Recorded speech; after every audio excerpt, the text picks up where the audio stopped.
এভাবে হাতে মেখে ছোটো মাছ করলে মজা হতে বাধ্য।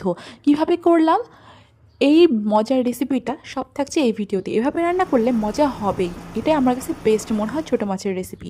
এই জন্য আমি অল্প ছোটো মাছ নিয়েছি, সাথে কুচি কুচি করে আলু নিয়েছি, আর সাথে হচ্ছে টমেটো নিয়েছি, টমেটো কুচি, পেঁয়াজ কুচি, আর কাঁচামরিচ নিয়েছি। সাথে আমি দিয়েছি জিরা বাটা, রসুন বাটা, সামান্য আদা বাটা, লবণ, হলুদ পরিমাণ মতো, এবং একটা ছোট্ট একটা লবঙ্গ দিয়েছি এবং তেল দিয়েছি।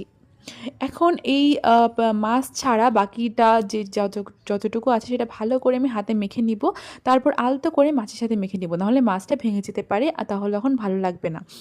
একটা আমি চুলা সম্পূর্ণটা করেছি চুলা না জ্বালিয়ে। এবার আমি সামান্য পানি দিয়ে আমি হচ্ছে ঢেকে দিয়ে এখন চুলাটা অন করব। এখন হচ্ছে আমি কিছুক্ষণ হাই হিটে রান্না করে বলক আসলে এরপর মিডিয়াম হিটে দিয়ে পুরো রান্নাটা শেষ করব। তারপর তেল ওঠা ওঠা ভাব আসলে আমি চুলা থেকে নামিয়ে নিব। হয়ে গেল দুর্দান্ত একটা রেসিপি।